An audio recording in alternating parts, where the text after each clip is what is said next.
Good evening, everyone. You're listening to Red Pill 78. I am the Corruption Detector, and this is your Red Pill News.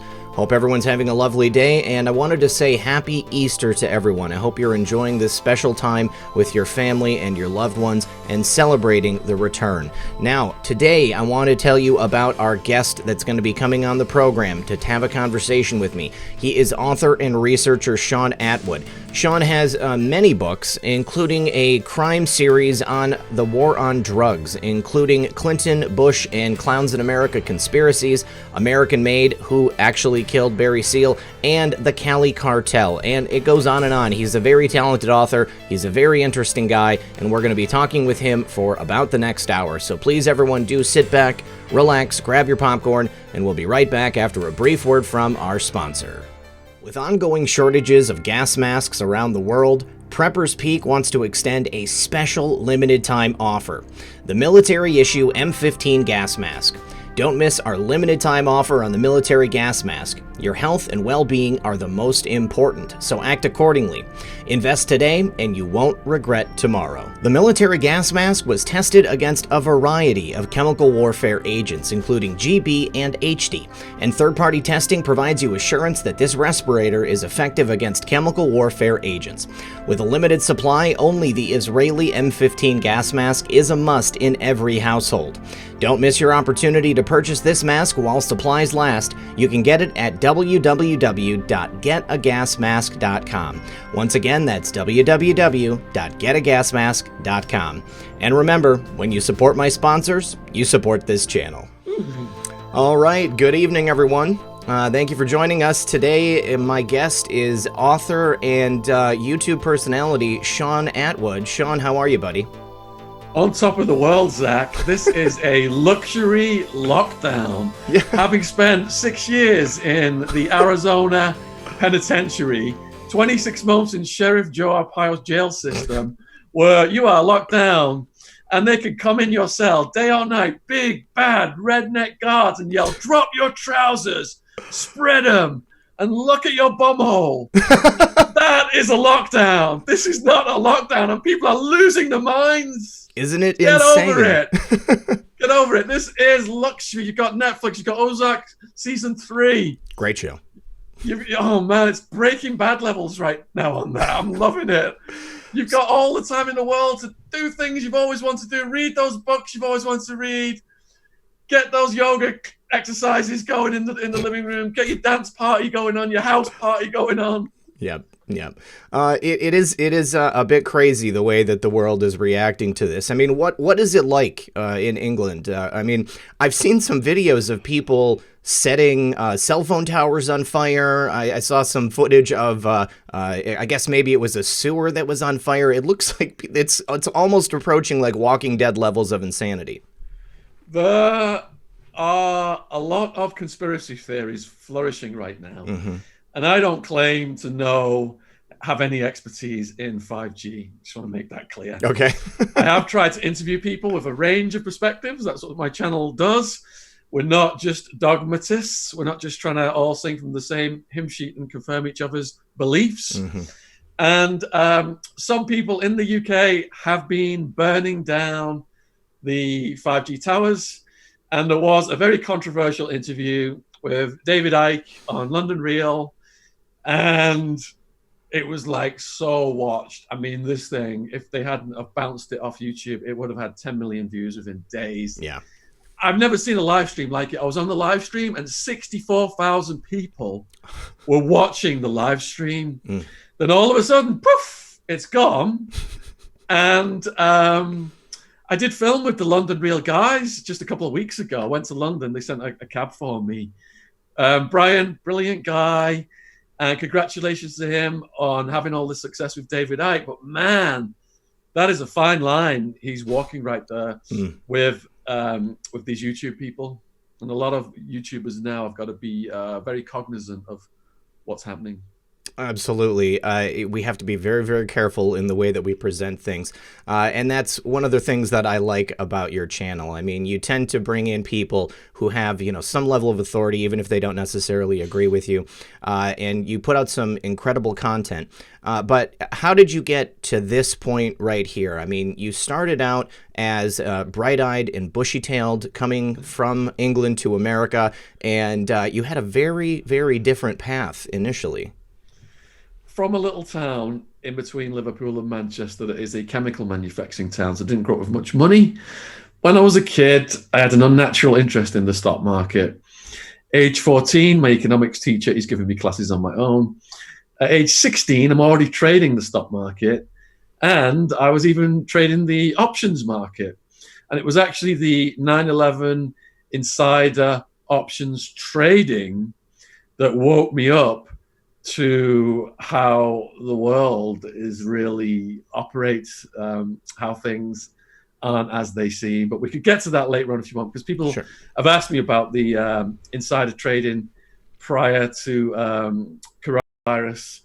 I can explain how that works if you're interested. Please. I've looked at your videos, Zach, and I see that you do cover a lot of the business side of it and how people are potentially profiting from this situation. So, yeah, I'm this child stock market protege, go to uni in Liverpool, get my business studies degree. Now, as a teenager, I've been visiting my aunts in Arizona, and coming from the industrial north of England where it's rainy and, all of a sudden your plane's coming into land in Arizona, there's swimming pools in the backyards, they hear the English accent, they roll out the red carpet. When I was 16, my aunt changed my date of birth on my passport, so I was 21. took me out nightclubbing in Arizona. Oh, wow. And she introduced me to all these beautiful Arizonians as Paul McCartney's nephew. So I'm just a nobody, from my little town, and all of a sudden I'm Paul McCartney's nephew. I want some of this when I finish uni. So that's what I did. I didn't have any money. I didn't have a visitor's visa. I came on the banana boat, flew over with my student credit cards. I was an illegal alien stockbroker. It was commission only. First brokerage I was with was a penny stock brokerage. This is the 90s. This is Wolf of Wall Street style. Uh-huh. You've got to have a mirror on your desk. Smiling breakers make more money. 24-foot curly cord. Brokers who are pacing make more money. Power meetings. You are only as big as your numbers are on this board for the month. If you're taking a lunch break, lunch is for wimps. If you're calling your wives, your girlfriends, other brokers are calling your clients. It was just like the drill sergeant mentality that you saw in Wolf of Wall Street. Wow. So, baptism of fire in that. I'm fresh out of uni. I'm in an office with mostly macho Italian New Yorkers. They're snorting coke and crystal meth off the desk. Strippers are coming up to the office. Limos are downstairs waiting for us with strippers in them to take us to the clubs. And this is what I'm thinking. This is how the business world is in America. This was my indoctrination. Wow. So I'm not complaining here. I was buzzing off it. Oh, I bet. I've always loved the American people for being so outgoing and wild and loud versus, you got this stereotype of the reserved English. Mm-hmm. And me being a party animal, I made a lot of really good friends in America over the years, but sadly, more than half of them are dead now because of the high-risk lifestyles that they were pursuing. Mm-hmm. So for 5 years, I'm working diligently as a stockbroker, go from living off cheese sandwiches and bananas, worried I'm going to have to come home, to grossing $500,000 a year in commissions. I'm the top guy in the office. And then I'm thinking, right, do I want to come in for the rat race? Got to be up at 5 a.m, 6 o'clock in the morning, sales meeting. Stock market opens, 3 hours earlier than New York here. Or I could just start making money from the party scene. And before I went full-on party scene, I was still a stockbroker, and I got 1,000 ecstasy pills out of LA. My best mate had flown over this big guy, a maniac called Wildman. And he's living in this apartment complex in Tempe, Arizona, Rancho Murrieta. And in the beginning, I was just showing off, giving away pills for free because I've got all this money, fragile ego, attracting friends. You give pills away for free, you make a lot of friends real fast. Real fast. Then greed takes over. All right, there's business potential here. Arbitrage opportunity. Ecstasy's going for 25, 30 in the clubs. Getting around 10 to 12 out of LA. And then in the end, I had it structured like a corporation, about 200 people working for me, got heads of each faction, crime family dinner every month for the heads of the faction. If people get arrested, they've got legal benefits. They get a lawyer assigned to them. We bail them out so they won't snitch. We're a very tight-knit community. And that's shown because when we got arrested, Sammy the Bull's crew, he was my competitor in the ecstasy market, underboss of the Gambino crime family, murdered almost 24 people. His son later on told me in prison he'd been dispatched one night to kidnap me from a nightclub and take me out to the desert. And the only reason we'd missed those guys is because Wildman had got in a situation and we'd had to leave that club in a hurry. So those guys were my competitor. They got arrested a year or two before I did by the same authorities. And I think he had 57 co-defendants and they all snitched straight away. I had over 100 co-defendants. And only 4 agreed to snitch. Oh, wow. That's a pretty good ratio. Now, we were a close-knit family of misfits. I mean, that's pretty impressive. Now, Sammy the Bull, at that time, wasn't he already, in witness protection, or hadn't he gone? Absolutely. Yeah, okay. yeah. So that makes me... How was he able to operate like that? Oh, my goodness. He had testified against Gotti, and he was the highest-ranking member of the mafia as an underboss to ever get up in court and do all these testimonies. Now, he just got interviewed by Patrick over at Valuetainment. Okay. And props out to Patrick. He's done a great job. I worked with him, done stuff with him over the years. And that one went viral, got like 5 or 6 million. Wow. And Sammy's saying that he took the ecstasy charges because his lawyer told him to take those charges versus more serious charges. But he wasn't really that involved in the running of it. His son was definitely involved in the running of it. And I'm not sure about the daughter's extent. His son, I think, got 9 or 10 years for it. Sammy got 15 years for it. And what happened was they put him in witness protection in Tempe, Arizona. And I had the local ecstasy market locked down. Then all of a sudden, there were these big steroid head jock dudes showing up at the clubs selling ecstasy in the polyester leopard print shirts. I'm thinking, who are these guys? They don't quite fit in with our clique. Not locals.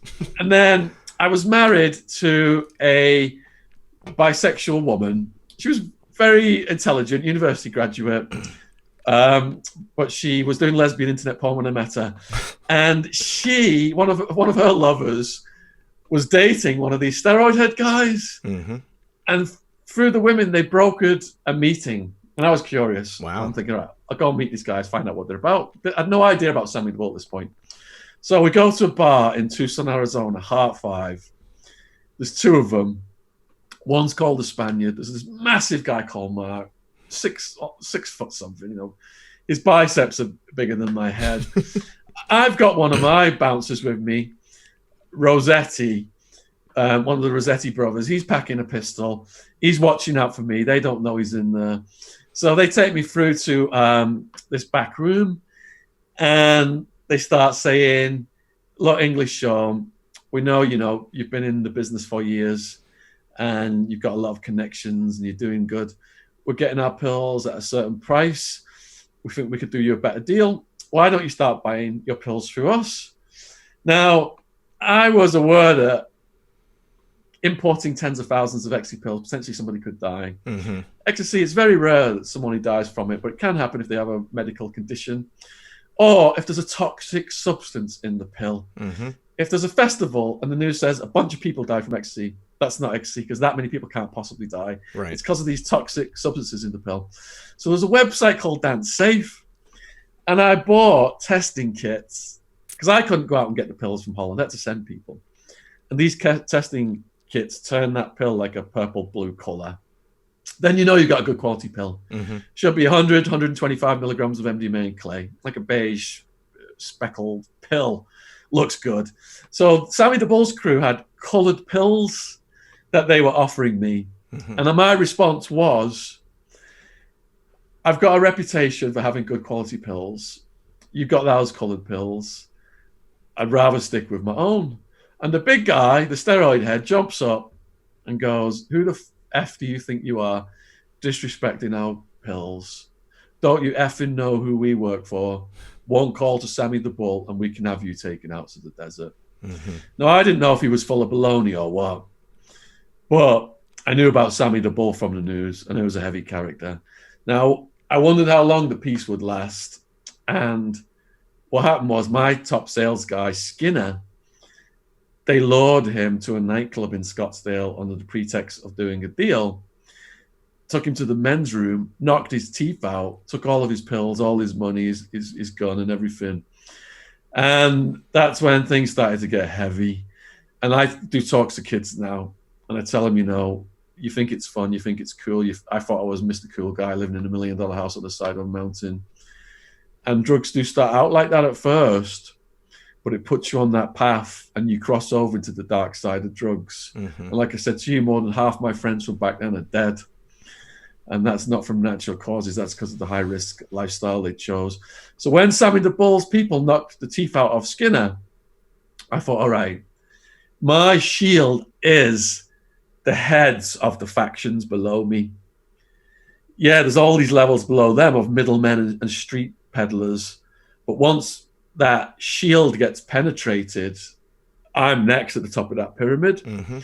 So I moved over 100 miles to Tucson in a neighborhood in the mountains there, Sin Vacas. Most beautiful place I've ever lived in my life. There's like deer at the mailbox and stuff, all kinds of wildlife. When the thunderstorms and the monsoon rain, a little stream would form by the house with a waterfall.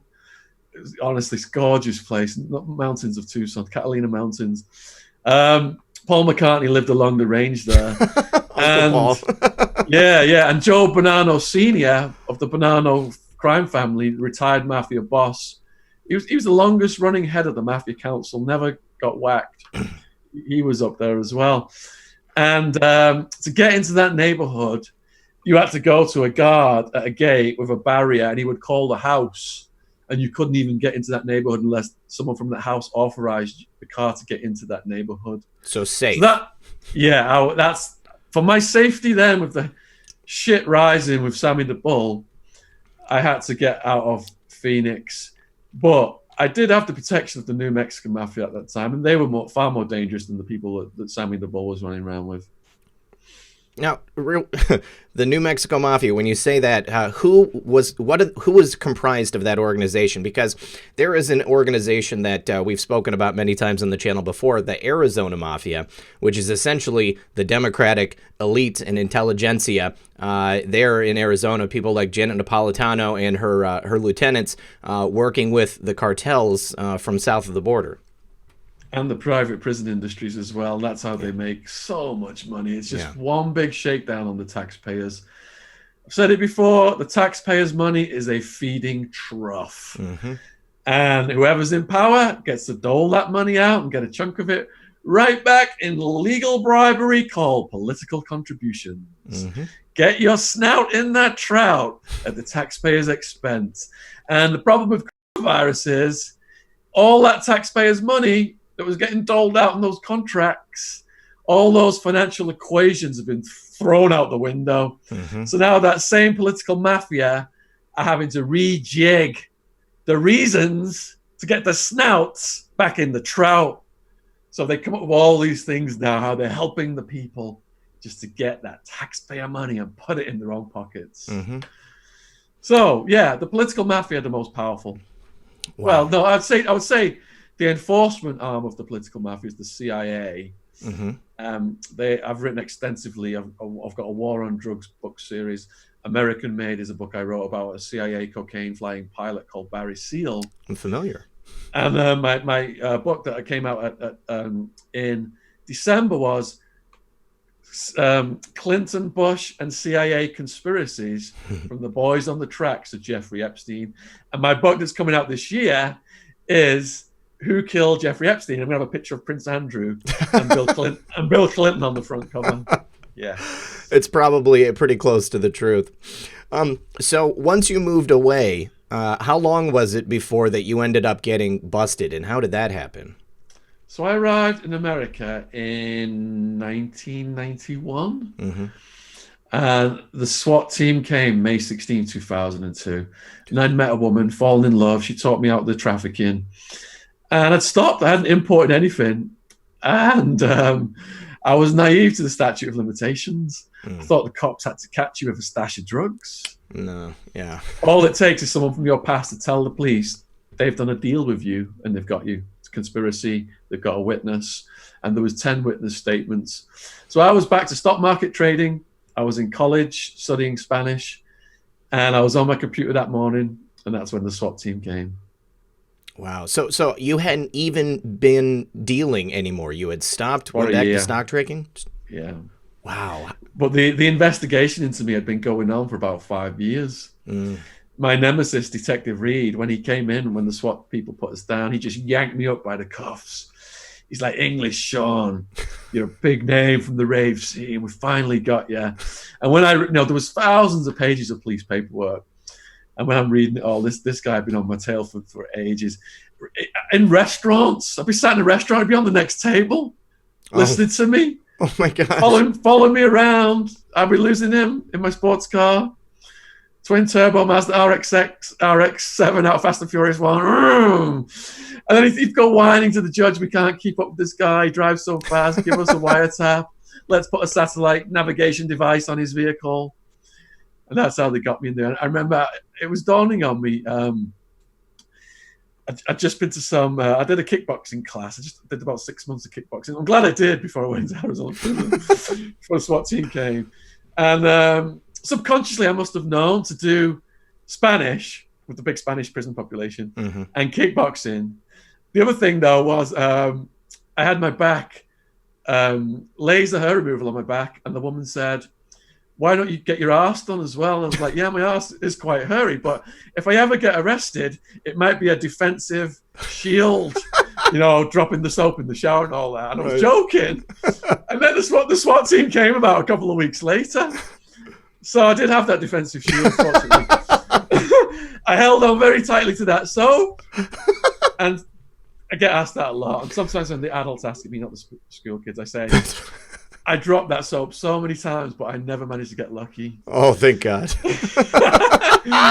What was the question again? We're going off on the soap now. So after you got arrested, how long did the trial last? I mean, was it a very lengthy process? Did you lose everything in that meantime, or were you able to continue working? All right, so I'm the head of a conspiracy now, and there's hundreds of people involved, and they're arresting us all in groups, and it takes over a year just to arrest everybody. Wow. And every month you go to court and your hopes are raised, and then they're dashed. And it was 26 months before I managed to get sentenced. I was facing a maximum of 200 years. Wow. 2 or 3 months in, prosecutors slapped a serious drug offender status on me, which carried 25 to life. And then in the second year, they want everyone to break down and sign a plea bargain.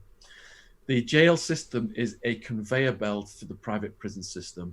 If you go to trial, that's costs the state money, and they will hang you upside down. They will give you the super aggravated maximum sentence just to show everybody else. Sure. You dare go to trial, this is what's going to happen to you. So a guy was offered a plea bargain for 15 years in a case similar to mine.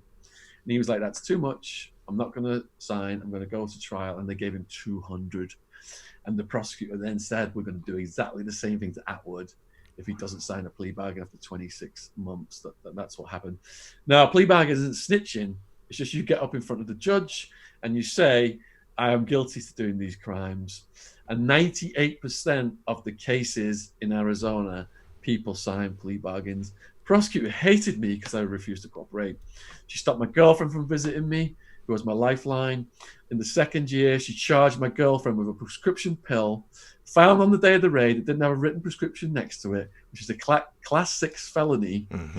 Criminalized my girlfriend, and then co-defendants can't visit co-defendants. To stop me from influencing my co-defendants, they doubled my bail bond after a year to 1.5 million, so I was moved over to maximum security. And even after I got sentenced, the final farewell was she accidentally put my 9.5-year sentence down as 34 years. So I was fast-tracked to Supermax, where it wasn't even supposed to be. Wow. Yes. So you during the trial, during the time of waiting, that's when you were in Maricopa County? Yeah. Yes, okay. All right. Sheriff Joe Pio's Maricopa County jail system. And Sheriff Joe has kind of been a very divisive figure here in America. You know, he's either loved or he's hated. I think anybody who's had to serve time under him most definitely doesn't appreciate the way he does things. But the people who like him, he tends to use the money creatively. He has the prisoners do some unusual things. Definitely hard labor. He's got them living in tents. I mean, were you actually inside of a jail, or were you in one of those tent cities that we've seen on the news? The tent city, the Korean War tents. They're for short timers and people on low. I think some people have got very low sentences or very low security classifications. So I was more in the higher level classification. Now, Sheriff Joe has turned law enforcement into Hollywood entertainment, but behind the veneer, he created the most dangerous environment, the most dangerous piece of real estate in America during his reign, because Locked Up Abroad did an episode on me, National Geographic Channel. They researched it. Over 5 years, 62 people died in that jail around the time I was there. And yeah, some of those were murdered by like the Aryan Brotherhood gang members, but some of them were mentally ill people murdered by the guards. Oh, wow. I've got videos of guards murdering mentally ill people in that jail on my YouTube channel. Brian Crenshaw was a partially blind shoplifter, failed to produce his ID. They pulverized him, broke his neck, severe internal injuries. Wow. He went into a coma, died over a month later. Scott Norberg, mentally ill man wandering a neighborhood. They brought him in. Guards started to beat him up and electrocute him with tasers. A female guard tried to stop it. Stop beating him, his face has turned blue. They pushed her off, they kept beating him. After he was dead, the prisoners started yelling, "Why are you still beating him? He's already dead. His face has turned blue." Oh, my gosh. And they were like a pack of wolves. They couldn't stop themselves beating this corpse. They just could not stop themselves beating a lifeless person. Yeah. So, you know, this goes to the debate of punishment versus education. Is this disco dancing cowboy doing the taxpayers any good, Sheriff Joe, or is he causing massive lawsuits? When I was there, he paid out 50 million, well, the top 5 jails combined, and there was over 50 million more pending. So it was a huge disaster for the taxpayers because of all of these lawsuits. Now, people, you know, you say about people love and hate. I'm a yoga practicing person who believes in karma. I try and understand where people are coming from. I don't hate Sheriff Arpaio. People ask me, did you hate Arpaio? No. And analyzing his life, his mom died giving birth to him. So I think he lacked a maternal empathy bond, and the jail became the projection of his suffering. Now, if you go back to earlier in his career, he worked under a guy called Harry Anslinger. And even in his older years, he had a photo of Harry Anslinger up on his wall. Harry Anslinger is the reason that the whole world has got its drug laws.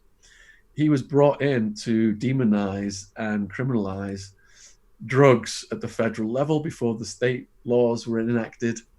And Harry Anslinger, big-time racist, his thing was a black man or a Mexican on cocaine or weed will want to rape every white woman in sight. And the main reason for making these drugs illegal is their effect on the degenerate races. Wow. So that's the guy who Sheriff Joe Arpaio idolized. So how involved on a day-to-day basis was Sheriff Joe in the running of that jail? I mean, would he come through and speak to people, or would he be directing these guards? I mean, I want to know where these guards are getting that bloodlust from. People I talked to who were in the know said Arpaio was so old by then, he was just like a figurehead, Yeah. bordering on senility. But he had very powerful henchmen right below him. Now, why would guards want to beat the life, not the life because the person was dead, why would one of guards beat a corpse senseless? Mm-hmm. That's because if you study neuroscience, what we think throughout the day is governed by our rational part of our mind. But once we get into a situation of violence, the amygdala and these other parts of the brain start to kick in and flood the brain with these chemicals that turn us into animals. Mm-hmm. Because if you look at these videos on my channel of the guards, there's one where the guard walks up to this guy, ex-military. He's more than half of my friends in jail were ex-military. Mm-hmm. They come back from these wars. They got PTSD. They don't get any help from the government. They end up self-medicating on drugs and end up in the prison system. It's really sad. Mm-hmm. Before I got arrested, I thought prisoners lock them up for away the key. They're pedophiles, rapists, drug traffickers. Not making an excuse for what I did, but I got in and I saw the average arrest was like a black kid or a Mexican with a bit of weed, getting like a 2 to 5 year sentence. It was the biggest house of the mentally ill. So my heart opened and I wanted to start exposing what was going on. Now, why would guards do these things? There's this massive us versus them mentality in prison. And once the guards start on someone, those parts of the brain kick in and they turn into animals. On this video I'm talking about that's on my channel, the military guy, he's got his back to a wall. He's not hitting anyone. I don't know what he's saying. And one guard just steps forward, grabs him, throws him down. And one or two of them just start getting on him, beating him and tasing him. And then they all get in on him. And it just becomes this motion like a pack of wolves. Mm-hmm. And you can see they've just turned into complete animals and they can't stop themselves.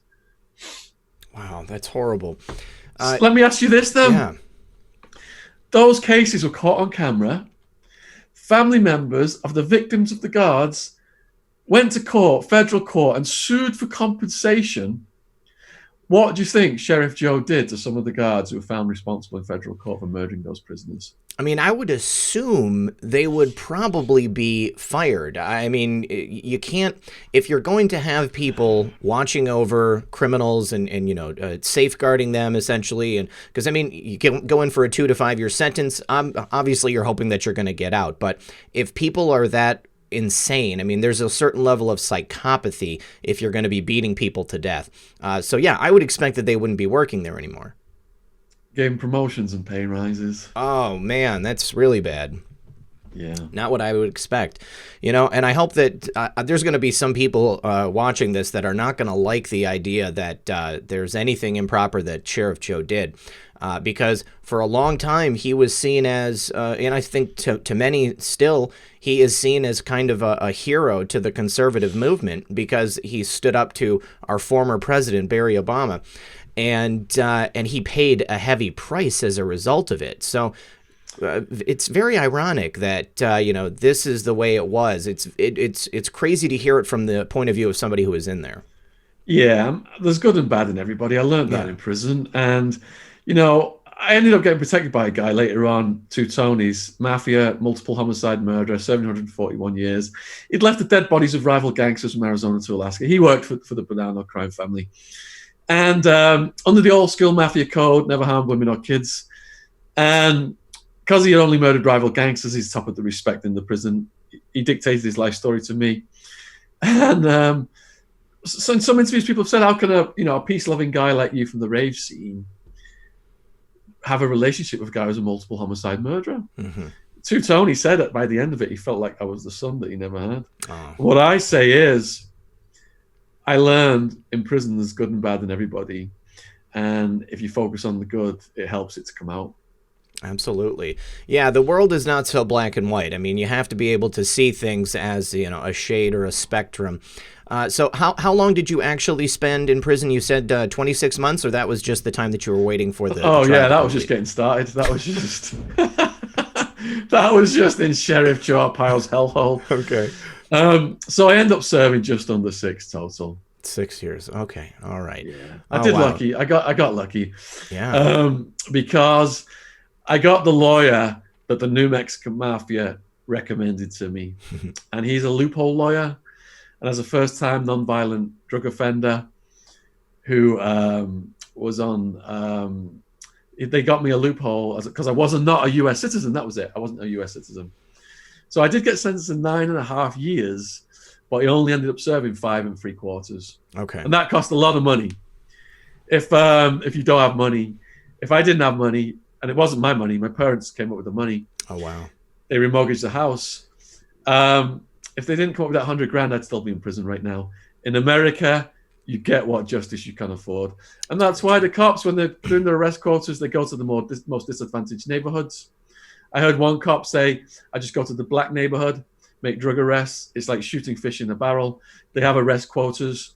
They don't want the people fighting back. They want them in that pipeline to prison. Everybody gets arrested, $50,000 a year of taxpayers' money per prisoner to the prison.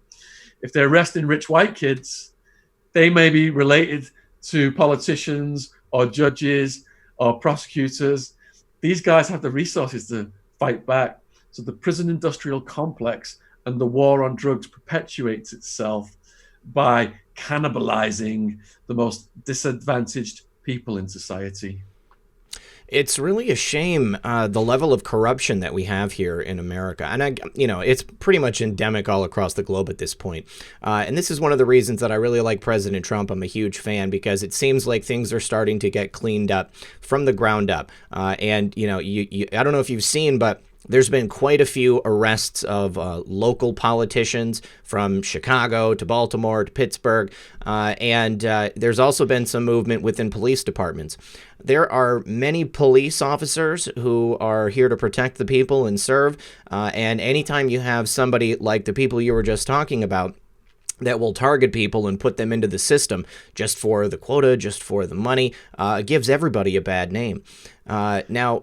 So I want to know some more about some of the people that you befriended when you were in prison. And you said that you had the one, Two Tonys, he had dictated his life story to you. I mean, how many people that you befriended did you dictate their stories, or did you write anything about? All right, so Two Tonys dictated his life story.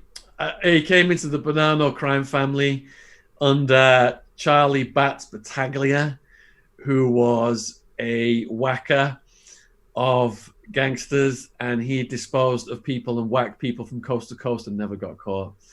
So Two Tonys comes in, fresh to this business.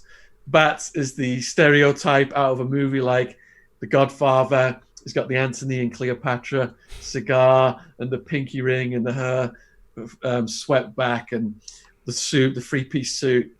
And Two Tonys is in absolute awe of Charlie Batts Battaglia. But over time, the tables were turned, and I wasn't supposed to be in Two Tonys' cell. Cell visiting was prohibited, so I'm in there every day. He's got prisoners watching for guards. Mm-hmm. And there's a whole chapter in the book where Two Tonys is telling me all the methods that Battaglia taught him to murder people and to dispose of corpses. Two Tonys whacked people in Arizona, whacked people in Alaska. Bodies that were thrown away in Alaska had problems because it was so cold. They were hoping that the birds would eat them, mm-hmm.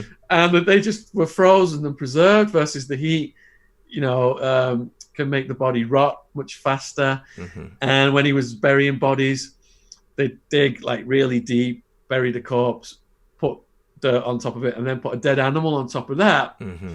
So if a cadaver dog comes out and hits for that spot, they find the dead animal and they stop digging. Mm-hmm.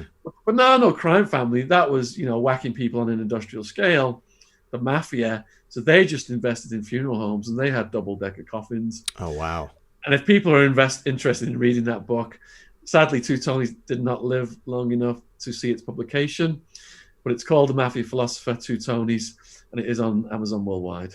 And we've actually got the link to all of your books in the description below this video. Yeah. So when you get out of prison, what was life like? You had to completely start over. Obviously they didn't let you stay here in America. So right now I'm doing a series of videos, lockdown, self-isolation, survival advice from ex-cons. Mm-hmm. I've done some of the advice, and people who are on my true crime podcast, I've interviewed some of those guys as well. And what I'm telling people is, when this lockdown ends, you are going to get a taste, perhaps a fraction of it, but a taste of the first day of freedom that is sensed by an ex-prisoner.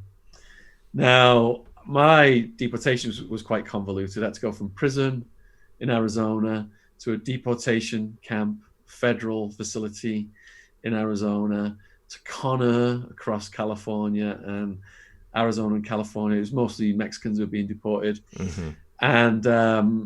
And then I was flown from LA back to London. So I've not slept in days. I'm so excited. My mom, dad, sister are at the airport.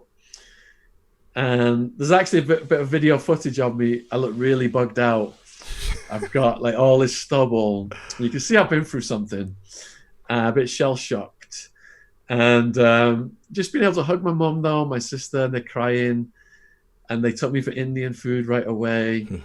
And being able to just walk down the street and buy a banana was the height of ecstasy for me. I bet. And people are going to feel some of that when they get off the lockdown. Don't sweat it. It's going to end. And these things have happened before. The Spanish flu. We'll get over it. We'll move on. And that feeling of being a free man was like being on drugs. But it only lasts for so long before things fall back into place, kind of. Mm-hmm. It did me so good. I've not gone back to the person that I was. I don't do drugs anymore. I don't even drink alcohol. Good. To Tony's, one of his favorite books was A Day in the Life of Ivan Denisovich. They're working these guys to death in the gulag under Stalin. If you refuse to work, you are dragged to death by horse, thrown off a cliff, or hung from a tree. They're losing their fingers, the noses, the toes, the ears to frostbite. And to Tony's, when anyone would complain where we were housed, breakfast was cold, recreation didn't start on time. Two Tonys would laugh at them and say, look, where Ivan Denisovich was housed in the Siberian gulag, they were fighting over fish eyeballs in the soup just to try and stay alive. Oof. How can you complain when there's always somebody worse off? So I do generally wake up with a smile on my face. You know, I'm free. I'm in the West. All these horrible things going on around the world that you see. I know there's a lot going on around the world, even in our own countries now, because of what's happening. But prior to that, you know, war-torn areas and landslides, mudslides, volcanoes, all these, you know, these people suffering displacement, and it's just horrific. You see these videos of them. So we really got it good in the West when the situation is in the normal conditions. There's no more dead rats in my food. There's no more cockroaches in my bed like was in the jailhouse. And Tony's taught me to appreciate the small things. And when you do appreciate the small things, you don't go looking for trouble in all the wrong places. So, you know, I'm here and people are going crazy on the lockdown. I've got a big bag of monkey nuts. I just throw monkey nuts off the balcony to the squirrels. At night, I'm watching the badger and the fox have a standoff over a piece of bread. And in Arizona, I hadn't noticed the beauty of nature until my incarceration. Arizona's, you know, it's amazing. When I was in Tucson, we've got little prairie dogs. They've got toads flopping around. They've got the tarantulas that come out in the mating season. And all these things, you know, we're all running through our lives at such a fast pace. We're going to have all these material things, you know. I've got to spend all these hours doing all this work. When we're on our deathbeds, what are we going to look back at? We're going to look back at all the hours we did all this work. No, We're going to look at the time we took out to enjoy life with our family and friends, and how we influenced other people and helped other people and appreciated the small things. I think that message is more important than ever right now for all these people wigging out because they're going through the stress of being locked down. I absolutely agree. Now, so since you've come out of prison, how many books have you published? I just finished my 13th book yesterday. Good. And that one won't be published for a while. So there's 12 officially published. That was part of my Pablo Escobar box set. It's called Pablo Escobar's Story. It's a 4-book series, Mm-hmm. and it's his story translated from everything that's been written about him in Spanish. Wow. So it's completely different from what's been written about him in the English-speaking world. Parts 1 and 2 are already out. Part 3 will probably be out in about 3 to 6 months. And I've just started now on my next book, Who Killed Jeffrey Epstein. If people are interested in my life story, it's Party Time, all the naughty stuff I did. Hard Time, the sheriff chose jail, and Prison Time afterwards. And I've also got a War on Drugs series of books, like American Made, Cali Cartel, and I write about the Bush and Clinton crime families as well. Excellent, excellent. And then as far as helping other people, you mentioned that you do talks to young people to try to help them stay out of a life of drugs and crime. I saw the horror of what drug use led to in the jail. 90% of the prisoners injecting heroin and crystal meth, 2/3 hepatitis C from sharing dirty needles, yellow jaundice skin, teeth rotting out. And it made me ashamed of putting people on that road of drug use. When I was on the drugs, it put a cloud in my head. I didn't know what the scrambled my decision-making processes. I just thought I was Mr. Cool Guy keeping the party going. Seeing the horror made me ashamed, and I resolved to try and influence the younger generation. I knew I couldn't change my past. So I do over 100 talks a year right now, schools and colleges. One kid, she was so inspired. She went on to do a criminology degree. Her parents invited me to the graduation. I had a meal with them. I never know how the talks are impacting kids. On my Twitter, all the likes are feedback coming in from the kids. And like I said, I do yoga, and I'm hoping that's going to balance out the harm I cause society by trafficking that ecstasy. And I take full responsibility for putting myself in the grueling in jail conditions. I've not come here to whine about any of that today. Well, I got to say, I love your attitude about the whole thing. I think many people in your position would have just been jaded and angry, and certainly wouldn't have used it to do such positive things to have an impact on society. So Thanks, excellent stuff. Yeah. So what does the future hold for Shaun Attwood? You have a couple things going on right now. So you have a true crime podcast. You also have the YouTube channel. Tell me about that. When I got out of prison, a lot of guys were already established. People have been to prison, some of them, like Howard Marks, Mr. Nice, Erwin James, here in the UK, a lifer. They helped me come up in the world. And my channel in the beginning, my prison stories, I've had the channel for must be about 10 plus years now. And I thought, right, I've got to start to help other guys get their stories out there who are coming out. First one was a guy called Jamie Morgan Kane, served 34 years in California for a crime he hadn't committed. And while he was in prison, he'd learned he was born on the Isle of Man. So he got deported back to the UK, and he knew absolutely nobody. Oh, wow. And that video went so viral. It's over 1 million views on that video, but there's one clip I did out of it. It's got almost 6 million views. And he got a book deal. And it's nice to be able to have a platform to help people come up in the world. My true crime podcast started out interviewing ex-cons, then ex-cops, and now journalists. We're on the forefront of crime stories like Jimmy Savile, Epstein, Prince Andrew. So it's really evolved. And, you know, my motto when I was a teenager, I'd watch Wall Street, Greed is Good, Gordon Gekko. Got to be a millionaire by the time I'm 30.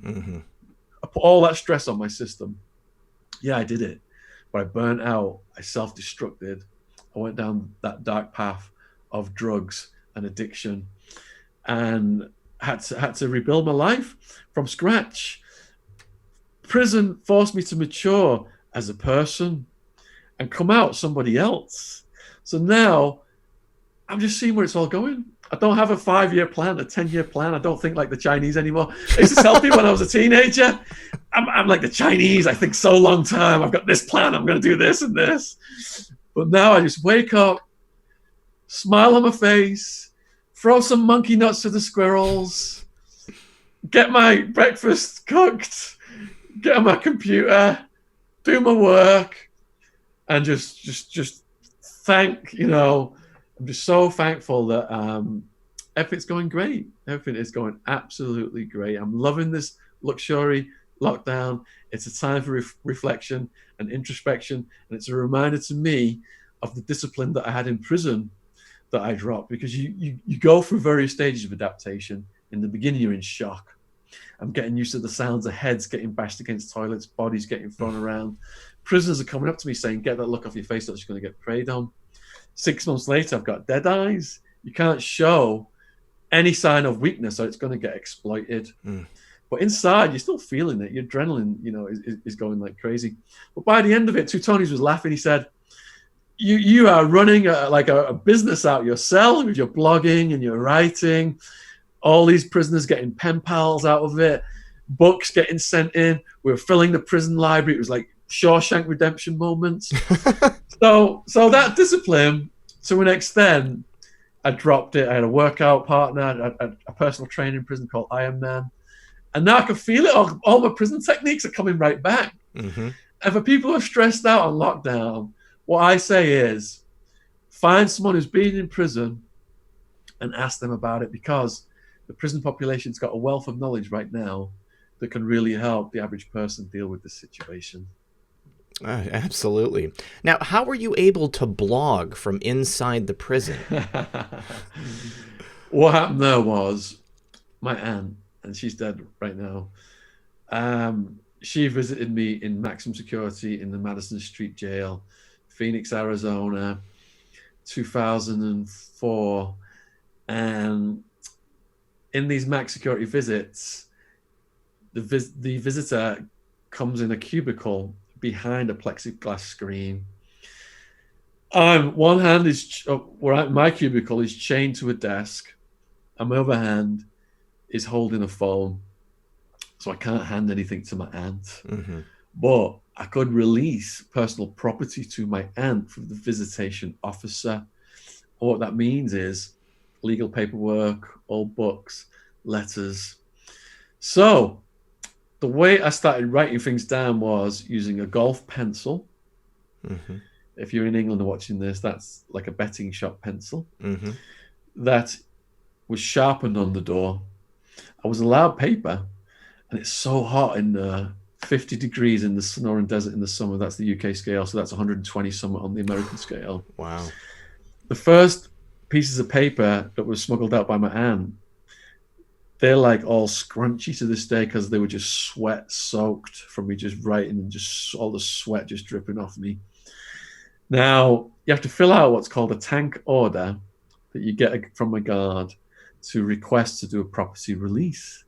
The guard's got to take it, the sergeant's got to sign off on it, and you get a copy, and you do the penguin shuffle, in all your chains, your max security chains, your belly chain, your ankle chains. You do the penguin shuffle up to visitation, holding your property. And those things I've written are hidden in those letters. And then the guard, the visitation guard, he's got them on his desk for the 30-minute visit. So I'm talking to my aunt through the plexiglass on the phone, looking over at the guard station, seeing if he's going to search through it. Now, the guards are trained to look for contraband, mm-hmm. which means syringes, cash, drugs, weapons. So he's not thinking, somebody's written something down in this pile of mail. So I didn't get busted, but my heart was going like crazy for the whole that 30 minutes. At the end, my aunt goes to the end of the hall. The guard comes out the end of the hall, handed her that pile of property, and she took that home, typed it up, emailed it to my family in the UK, and they started the blog as John's Jail Journal because obviously they didn't want to do it in my name. My mum knew about the guards killing the mentally ill prisoners and stuff. And first few months, nobody watched it. Nobody read it. I didn't think anyone would ever read it. The Guardian, they published excerpts about what I'd written about living with the cockroaches. Mm-hmm. And I had to really live in harmony with the cockroaches. Mm. So in the beginning, I was trying to repel them, but then I learned all the techniques to get along with them. Really? And yeah. So I wrote at length about all this stuff, and in a humorous way, British humor. And the Guardian ran excerpts. On the front page, I had a big American cockroach, which became my trademark later on. And then the BBC, they did a story on it. And ever since, there's been non-stop interest. I feel really privileged that even now, 10 years more than after my release, people are still so fascinated and interested in my story. I think it was because it was such an extreme environment. If it had just been a run-of-the-mill prison experience, perhaps people wouldn't. But Sheriff Joe Arpaio certainly knew how to push you to the brink of suicidal insanity, which is what happened in my case. And I thank him for that, for giving me such a good story that people are still interested in. Yes. So did anything change at Maricopa County as a result of you writing this blog? So we brought attention to the jail. And when I say we, I'm not taking credit. There were numerous activists campaigning against Arpaio. There was a group called Mothers Against Arpaio, people whose sons and brothers had died in Arpaio's jail system. They would go to his talks. At one of his talks, Arpaio said, "No one's died in my jail." And this lady stood up and she said, "Well, my son died in your jail, so that's not true." And these were great women, really strong women. My mum and dad met them when they flew to Arizona.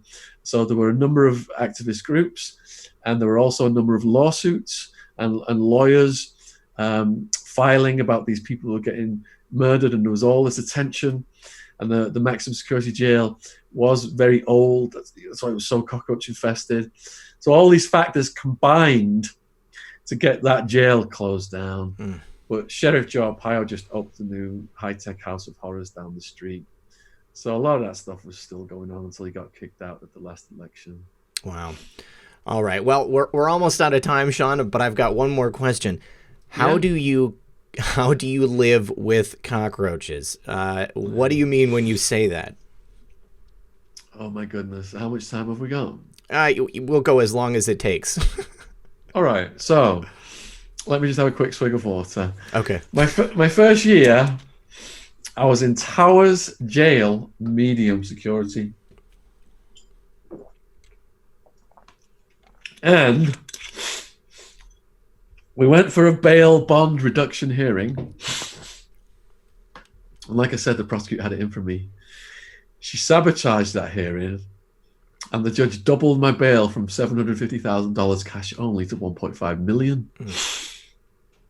So if you get moved over 1.5 million, if you go over $1 million bond, you're automatically reclassified to max security. So I'm in transportation all day. It's 2 a.m. when I arrive at that cell. I go in, 2-man cell. That's an improvement. It was dark, but there was some light slanting in from the day room. All right, cool, 2-man cell. That's better, because all these cells were designed for one person. Mm-hmm. Because it's for-profit warehousing of human beings as commodities, trying to get as many people in these cells as possible. You're basically living in a toilet, a room the size of a toilet with other people. So it's a relief 2-man cell. But why is he asleep on the top bunk? And why is he shrouded like the mummy with his sheet around him? Because if you put your sheet around you in a building that is a concrete oven that's 50-degree heat out, the 120s, you are got all these skin infections and bed sores. And it looked like it spilled battery acid on my leg at one point. My arse, my butt, because you sat around a lot, you get these bed sores, and you get itchy, and you want to scratch yourself, but you've got to tell yourself not to scratch yourself, because if you're sweating every day in a concrete oven where there's no AC, there's a swamp cooler that doesn't work.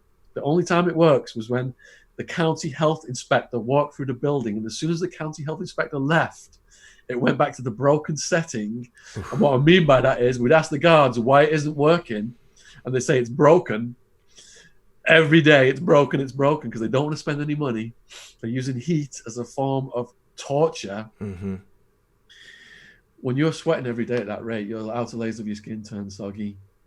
You're itchy, you scratch yourself, and clumps of your own skin detach under your nails. Oof. One night, I'm on the bunk on my side.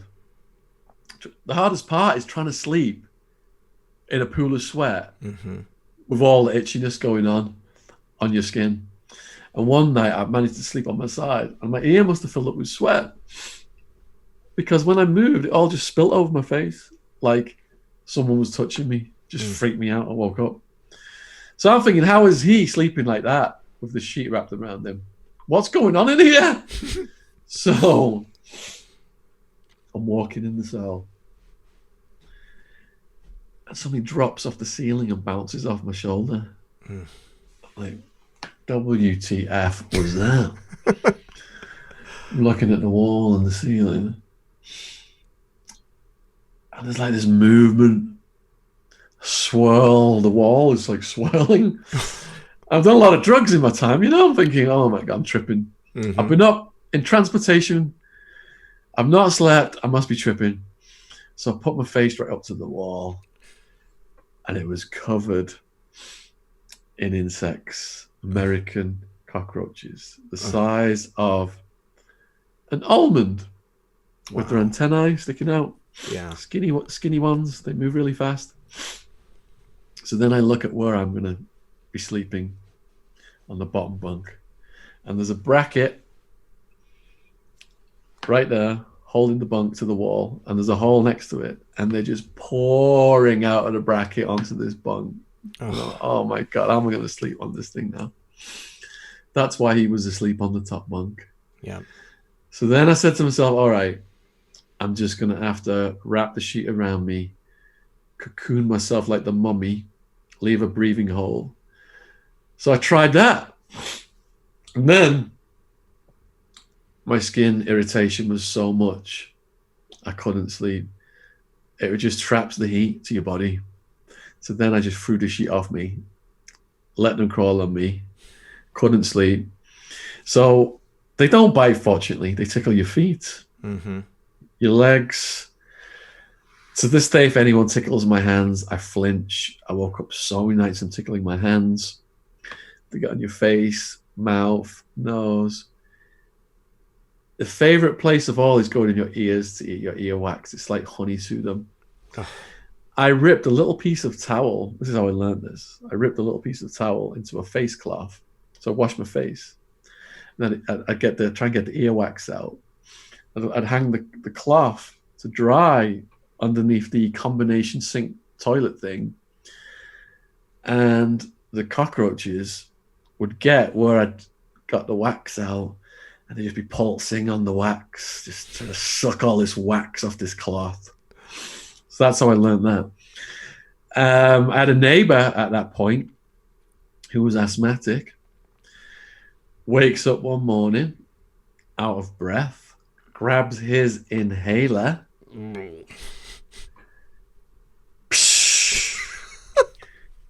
shoots a live cockroach inside himself. Starts freaking out, saying he could feel it moving around. Oh, God. Throws up his stomach contents, and somehow this is stuck inside him, and it won't even come out. Now, even in the daytime, there was so many. I mean, at night, it was just a tidal wave. As soon as lights went out, lockdown, 8 p.m. All the prisoners go back to the cells. Doors are closed. Lights out, 10 p.m. They knew. The cockroaches knew when the lights were about to go out. This was like a regular thing. They'd line up in the cracks in the walls in this old building, doing the movement like this. And then as soon as the lights went out, they would just flood the room. Now, you have a plastic bag of commissary. You can buy so many items from the inmate store.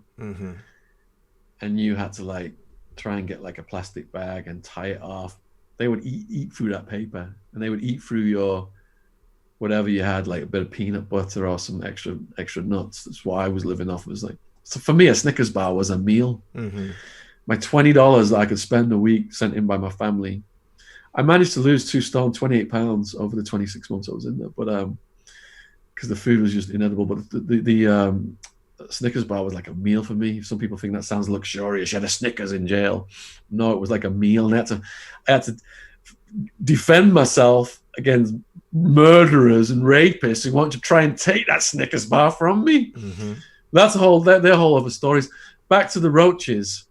So in the beginning, you are at war with them. And I was allowed so much Amur Fresh toothpaste. Don't know where Sheriff Joe Pye got the Amur Fresh toothpaste from, but years later, it came out that it had some antifreeze ingredient in it from China. Oh, gosh. Yeah, so we've been using this toxic AmeriFresh toothpaste. So I've been stocking up on the AmeriFresh. I decided to try and seal all the cracks. Mm-hmm. Oh man, the cell smelled so good. It was like pure mint. And it did stop them from getting into an extent, but they would run under the cell door. Mm-hmm. Now, there came a point where I got moved to the cell. I used up all my AmeriFresh toothpaste. I'm just kicking back, reading. I tried to turn it into an educational opportunity. I read over 1,000 books in just under 6 years, a lot of philosophy and psychology. Mm-hmm. That enabled me to go inside myself, address the root causes of what I'd done, and reading and writing became the lifeblood of my rehabilitation.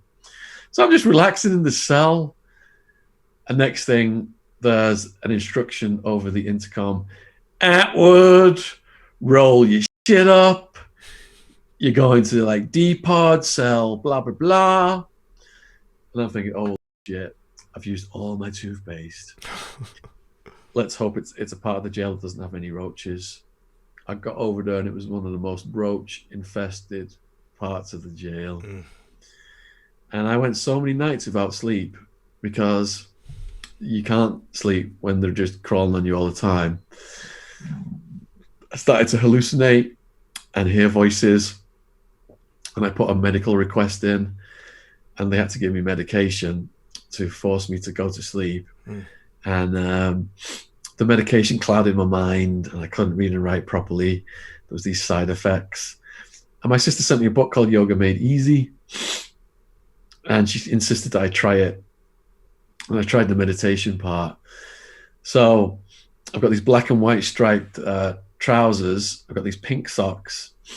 I got a pile of books near the wall with all these cockroaches on the wall. I pile the books up near the wall.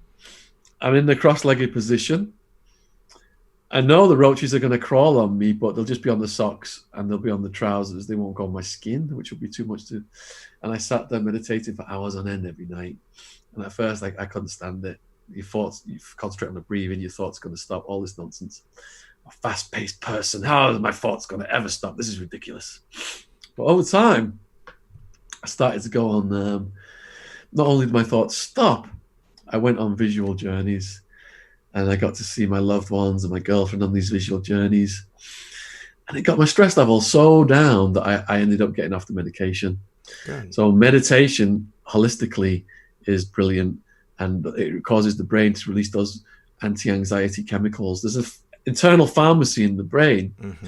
and holistically, you can release those anti-anxiety chemicals and get your stress level down. If I can do it, a point in my life where I'm facing 200 years and I'm living with cockroaches, I'm contemplating slashing my wrists and bleeding out because the conditions are such. I think I'm going to spend the rest of my life like that.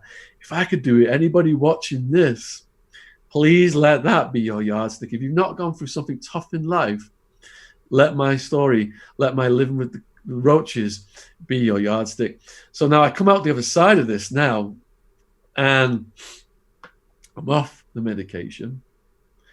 My stress level's down. I'm on my program. I'm reading and writing. I'm doing my yoga.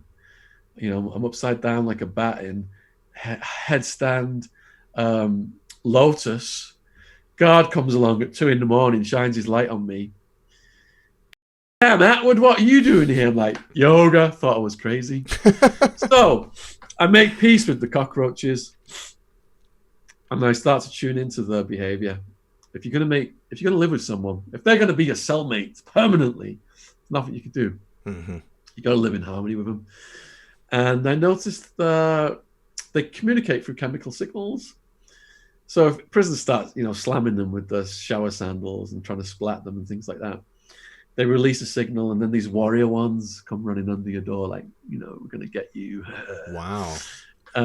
You see like white ones, like albino ones. I don't know if they were shedding their skins or what. You see pregnant ones. They have a little sac. It looks like a piece of a worm. It's got eggs in it. Mm-hmm. And heaven help you if they lay that sack below your bunk. Often I would find the little sack attached to a book. Mm-hmm. Unfortunately, I'd throw it in the toilet and get rid of it. Because if that thing bursts open, all the little babies come out. Oof. They just get absolutely everywhere. And I understand why people say they would survive a nuclear war, because they are very sneaky. People would splat them, and they would look so flat and dead. And I'd be reading a book. I'd be looking over. And 2 hours later, it's gone. It's reformed and it's walked off. Wow. When you put them in the toilet, they pretend like they've been drowned. Mm-hmm. They go like this. They look all shriveled and drowned and dead. But the sneaky little are just holding oxygen to themselves. Wow. Yeah. Prisoners were doing cockroach races. You got to accept your predicament. Yeah. I put myself in that situation. I tried to accept my karma cheerfully. I understand people around the world right now feel locked down. You didn't ask for this. You didn't commit crimes like I did. But it's real. It's in your face. You got to get on with it. You got to make the most of it. Read those books that you got, that you bought, that you've never had time to read. You want to learn a language, you've always told yourself, get on with it. All the things you've shelved in life, you now have this massive opportunity to do. I had to tell myself at one point, do I want to be wild in here and take drugs like these guys, injecting heroin and crystal meth? No, I'm not the wild, crazy person I thought I was. It was a very humbling experience. These guys in here are wilder and crazier 10 times more than me. And rather than do that, I can turn this into the educational opportunity of a lifetime. And that's why I set the goal to read those books, and read over 1,000 books. I read 268 books in 2006. I told my sister, she said, you lucky bugger. People have jobs, relationships, kids, responsibilities. No one could ever possibly read that many books in a year unless you're like a mad monk in a cave. And I felt blessed to have that situation. So people around the world watching this right now, you are blessed. You may not think it, and it took me a while to understand it, but you are blessed to have this situation, to do things that you've always wanted to do that have been shelved, and to reflect on your life, and to have time for introspection. And I just wish you all positive vibes out there right now from my house with the squirrels. Shaun, I love your attitude. I love what you did with the circumstances that you put yourself in, and thank you so much for joining us today. I've had a great time talking to you, and I hope that you can come back and we can have a conversation again in the future. I'd love to, Zach. It's been a blast. There's just so many stories still untold. I'm looking forward to it. All right, guys. Thank you. Cheers. Thank you. Hey guys, it's Red Pill. Just one more thing. I just want to say thank you so much to everyone who has taken the time to support this channel. If you'd like to see some ways that you can support the channel, you can always check the show notes in the pinned comment of this video below. Whether you like, whether you share, whether you make sure that your notifications are on, any way that you support this channel means so much to me. I could not be doing this without you, and I could not do it without your help. Without people like you, this channel would not exist, so thank you so much to everyone for all of their many means of support. Don't forget to check out the merchandise store that is also in the pinned comment, and I will see you guys next time.